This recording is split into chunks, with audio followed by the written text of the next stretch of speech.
Item ಯಾವುದೇ ಇರಲಿ try ಮಾಡಿ ಆಚಿ ಚಿಕನ್ ಮಸಾಲಾ. ಬೇಸಿಗೆ ರಣ ಬಿಸಿಲಿಗೆ ಬರಿದಾಗ್ತಾ ಇದೆ ಮಂಡ್ಯದ ಕೆಆರ್ಎಸ್ ಡ್ಯಾಮ್. 88 ಅಡಿಗೆ ಕೆಆರ್ಎಸ್ ಜಲಾಶಯದ ನೀರಿನ ಮಟ್ಟ ಆಲ್ರೆಡಿ ಕುಸಿತ ಕಂಡಿದೆ. ಹೀಗಾಗಿ ಜನರಿಗೆ ಕುಡಿಯುವ ನೀರಿಗೂ ಕಂಟಕ ಎದುರಾಗಲಿದೆ. ಹಲವು ಜಿಲ್ಲೆಗಳ ಕುಡಿಯುವ ನೀರಿನ ಮೂಲ ಅಂದ್ರೆ ಈ ಕೆಆರ್ಎಸ್ ಡ್ಯಾಮ್. ಹೀಗಾಗಿ 88 ಅಡಿಗೆ ಆಲ್ರೆಡಿ ನೀರಿನ ಮಟ್ಟ ಕುಸಿತ ಕಂಡಿದೆ. ಮುಂದಿನ ದಿನಗಳಲ್ಲಿ ಜನರಿಗೆ ಕುಡಿಯುವಂತಹ ನೀರಿಗೂ ಕೂಡ ಕಂಟಕ ಎದುರಾಗುವ ಸಾಧ್ಯತೆ ಇದೆ. ಹಲವು ಜಿಲ್ಲೆಗಳ ಕುಡಿಯುವ ನೀರಿನ ಮೂಲ ಈ ಕೆಆರ್ಎಸ್ ಡ್ಯಾಮ್. ದಿನೇ ದಿನೇ ನೀರಿನ ಮಟ್ಟ ಕುಸಿತಾ ಇದೆ. ಇದರಿಂದ ಜನರಲ್ಲಿ ಆತಂಕ ಮನೆ ಮಾಡ್ತಾ ಇದೆ.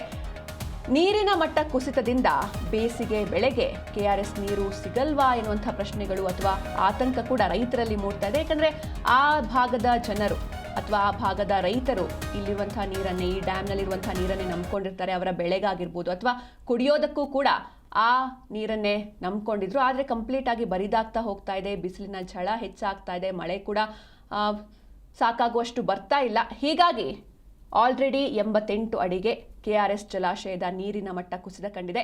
ಬೆಂಗಳೂರು, ಮೈಸೂರು, ಮಂಡ್ಯ, ರಾಮನಗರ ಸೇರಿ ಹಲವು ಜಿಲ್ಲೆಗಳ ಕುಡಿಯುವ ನೀರಿನ ಮೂಲ ಅಂದರೆ ಅದು ಕೆಆರ್ಎಸ್ ಡ್ಯಾಮ್ ಆಗಿರುತ್ತೆ. ದಿನೇ ದಿನೇ ನೀರಿನ ಮಟ್ಟ ಕುಸಿತ ಕಾಣ್ತಾ ಇದೆ. ಇದರಿಂದ ರೈತರು ಸೇರಿ ಹಳೆ ಮೈಸೂರು ಭಾಗದ ಜನರಲ್ಲಿ ಆತಂಕ ಮನೆ ಮಾಡ್ತಾ ಇದೆ.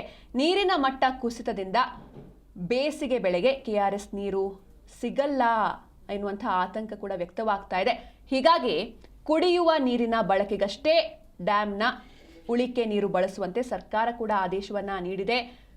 ರಣ ಬಿಸಿಲ ಬೇಗೆಗೆ ಭವಿಷ್ಯದಲ್ಲಿ ಕುಡಿಯುವ ನೀರಿಗೂ ಕೂಡ ಒಂದು ಅಪಾಯ ಎದುರಾಗುವಂತಹ ಸಾಧ್ಯತೆ ಇದೆ. ಕೆಆರ್ಎಸ್ ಡ್ಯಾಮ್ನ ಇಂದಿನ ನೀರಿನ ಮಟ್ಟದ ವಿವರವನ್ನ ನೋಡ್ತಾ ಹೋಗೋದಾದ್ರೆ, ಕೆಆರ್ಎಸ್ ಡ್ಯಾಮ್ನ ಗರಿಷ್ಠ ನೀರಿನ ಮಟ್ಟ 124.80 ಅಡಿ. ಆದರೆ ಇಂದಿನ ನೀರಿನ ಮಟ್ಟ ಎಷ್ಟಿದೆ ಅಂದ್ರೆ 88.61 ಅಡಿಗಳು. ಇನ್ನು ಡ್ಯಾಮ್ನ ಇಂದಿನ ಒಳಹರಿವು 94 ಕ್ಯೂಸೆಕ್.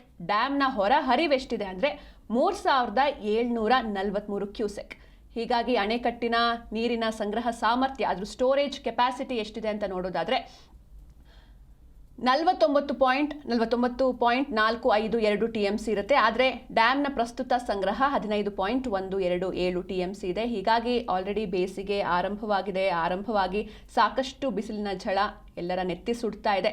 ಹಾಗೆ ಮುಂಗಾರು ಕೂಡ ಒಂದಿಷ್ಟು ಟೈಮ್ನಲ್ಲಿ ಮಳೆ ಬಂತು. ಅದಾದಮೇಲೆ ಮಳೆ ಇಲ್ಲ, ಬರೀ ಮೋಡ ಆಗುತ್ತೆ, ಗಾಳಿ ಬೀಸುತ್ತೆ. ಆದರೆ ಎಷ್ಟು ಮಳೆ ಬೇಕೋ ಅಷ್ಟು ಮಳೆ ಆಗ್ತಾ ಇಲ್ಲ. ಹೀಗಾಗಿ ಡ್ಯಾಮ್ನಲ್ಲಿ ನೀರಿನ ಮಟ್ಟ ಕುಸಿತ ಕಂಡಿದೆ. ಆಲ್ರೆಡಿ 88 ಅಡಿಗೆ ಕೆಆರ್ಎಸ್ ಜಲಾಶಯದ ನೀರಿನ ಮಟ್ಟ ಕುಸಿದು ಹೋಗಿದೆ. ಹೀಗಾಗಿ ಅಲ್ಲಿರುವಂತಹ ರೈತರು, ಈ ಡ್ಯಾಮ್ನೇ ನೆಚ್ಕೊಂಡಿರುವಂತಹ ರೈತರಾಗಿರ್ಬೋದು, ಅಲ್ಲಿರುವಂತಹ ಜನ ಸಾಕಷ್ಟು ಆತಂಕದಲ್ಲಿದ್ದಾರೆ. ಬೆಂಗಳೂರು, ಮೈಸೂರು, ಮಂಡ್ಯ, ರಾಮನಗರ ಸೇರಿ ಹಲವು ಜಿಲ್ಲೆಗಳ ಕುಡಿಯುವ ನೀರಿನ ಮೂಲ ಈ ಕೆಆರ್ಎಸ್ ಡ್ಯಾಮ್ ಆಗಿರುತ್ತೆ. ದಿನೇ ದಿನೇ ನೀರಿನ ಮಟ್ಟ ಕುಸಿತಾ ಇದೆ. ಇದರಿಂದ ರೈತರು ಸೇರಿ ಹಳೆ ಮೈಸೂರು ಭಾಗದ ಜನರಲ್ಲಿ ಆತಂಕ ಮನೆ ಮಾಡಿದೆ.